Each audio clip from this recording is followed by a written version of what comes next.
Assalamu alaikum tuğanlar. Efirde bölüşüyoruz. Efirde bölüşüp ketemiz. Efirde bölüşüp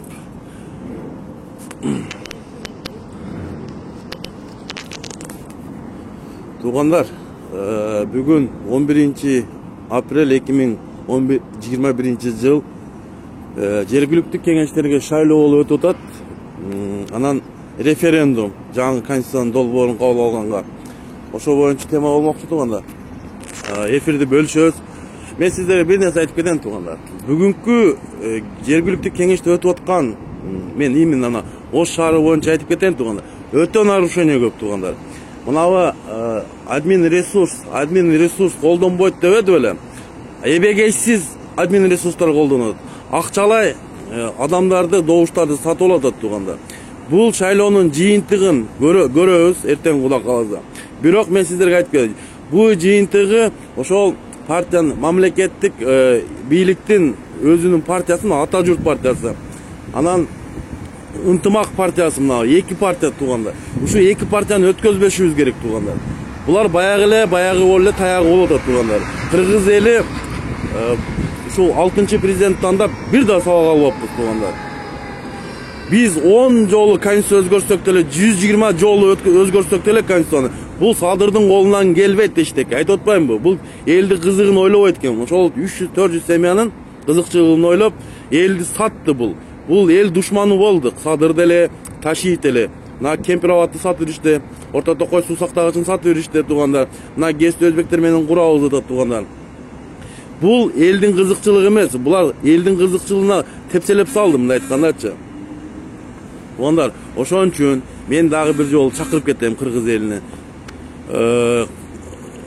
Мынабы жаңы конституциянын долбоорун каршы добуш берип, жергиликтүү кеңештерде мынабы мыйзамды бузган партиялардын баардыгын жоопкерчиликке тартыш керек. Ошо Ата Журт партиясын, Ынтымак партиясын. Себеби булар эбегейсиз акча менен сатып алып добуштарды.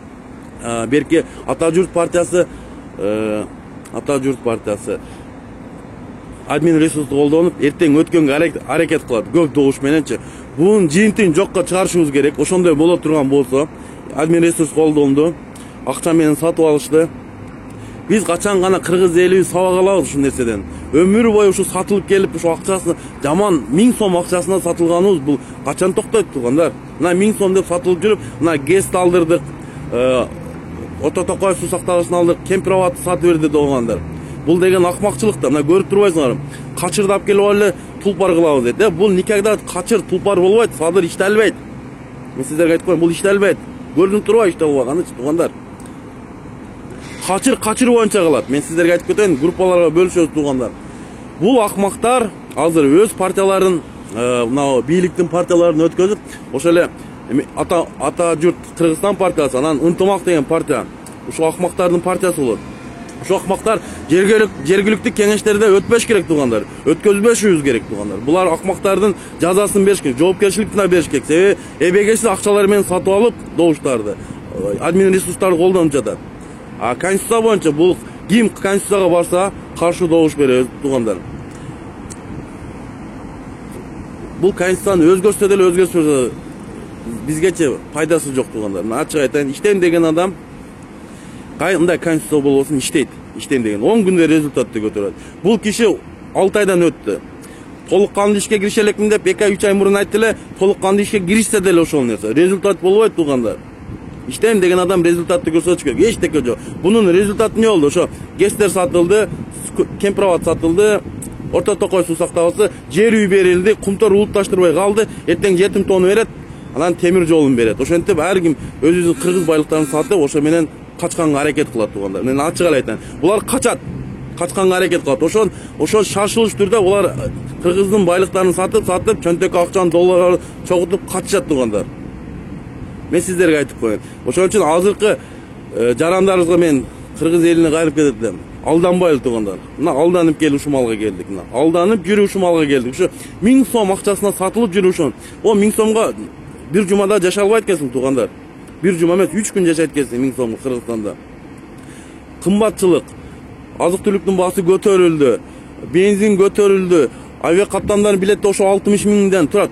иштейм деген адам ошол жок дегенде авиа каттам билетин арзандатып койсо болот да. Себеби ошол эле Москва Бишкек каттамы 13 миң болуп атат. А Бишкек Москва каттамы 60 миң болот. Ошого эмне ме деле керек эмес, аны жөн эле приказ айтып койсо, ошону токтотуп койсо болот. Туугандарым, дагы бир суроо кайгыла. Кайдыгер карабайлы туугандар.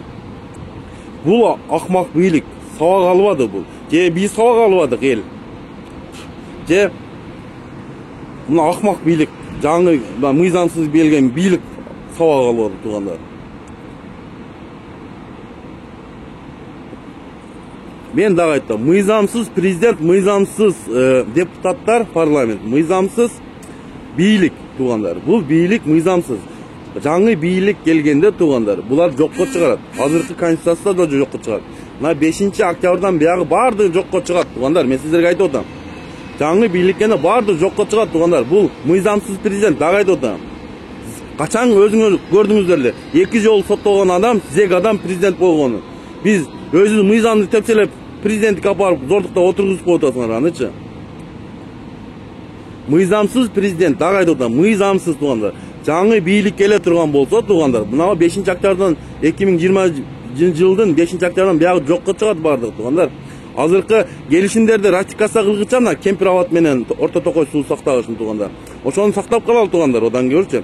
ГЭСти Өзбекстан менен курбайлы, өз күчүбүз менен куралы. Мына убактылуу иштеп жүргөн, сыртта жүргөн жарандарыбыз.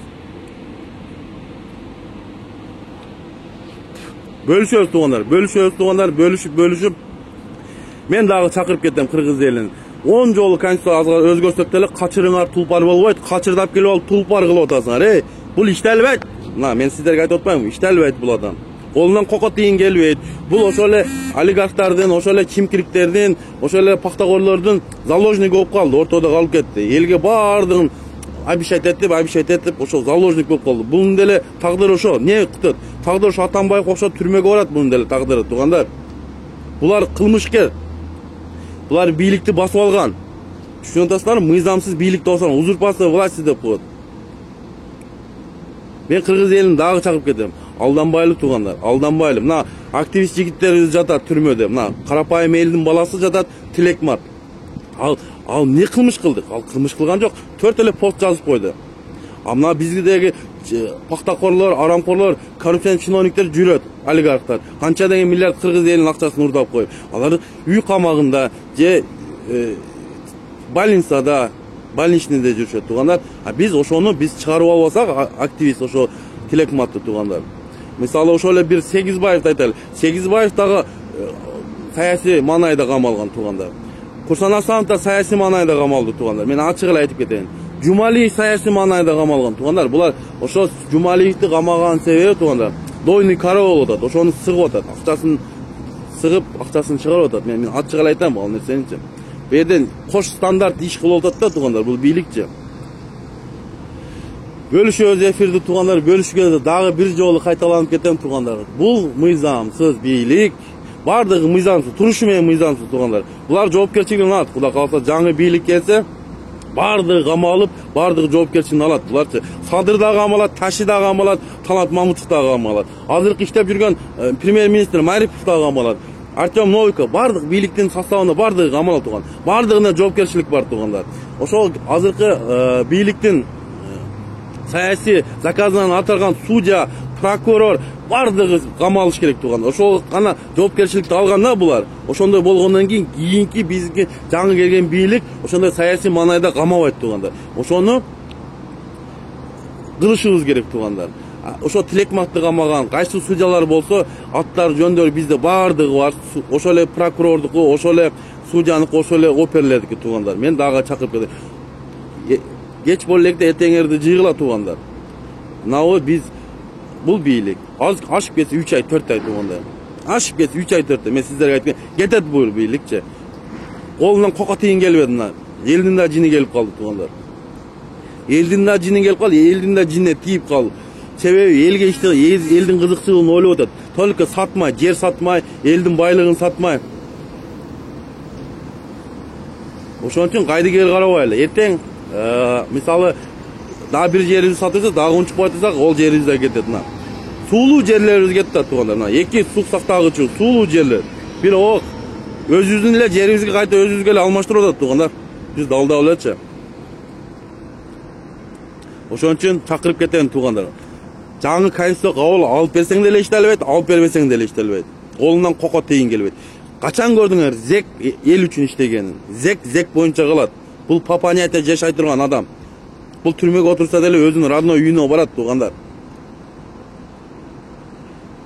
Ошон үчүн дагы бир сыйра чакырып кетем кыргыз элине. Алданбайлы туугандар. Мына көрүп атабыз. Жашынакай активист жигитибизди камап койду. Ол карапайымдын элдин баласы. Акчасы жок экен, акчасы жок үчүн камап койду. Bir 4 пост үчүн. Ошол Тилекмат жетим тоону коргогон жигит.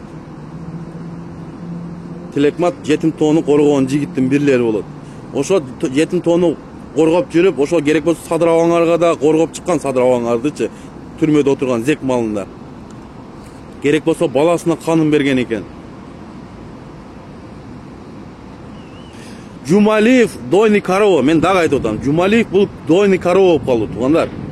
Жумалиевдин баягы эми бул ишканалары бар болчу да, Жумалиев баягы ученый болчу. Бул акылы менен, меси менен жеткен акчаларын университет ишканалар секторду курган, ошону рейдерский захват кылып алып коюшту.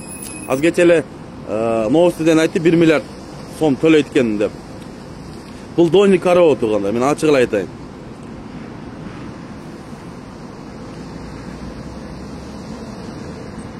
Адахан Кимсанбаевич кылган ишти мына азыркы арам бийлик бир сентин кыла элек туугандар. Мен ачык эле айтайын. Адахан Кимсанбаевич кылган ишти кыла турган болсо, булар золотой болуп кетет эле. Булар зектер, бандиттер, арамкорлор, пактагорлор бул бийликтеги иштеп аткандарчы.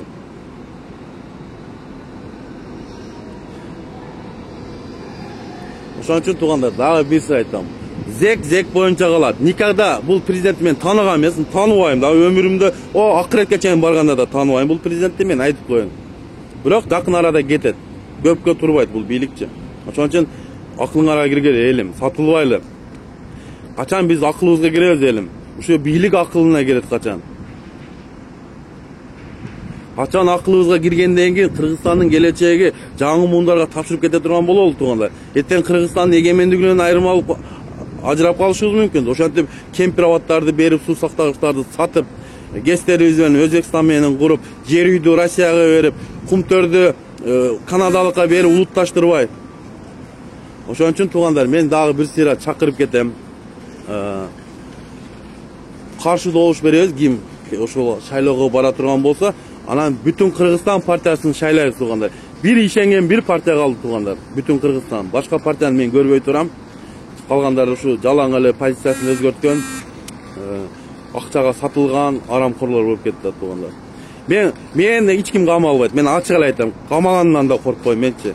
Садырыңар тоготпогон бийликти тоготпогон камабы, кантип камайт мени? Кызыксыңар силер дагы.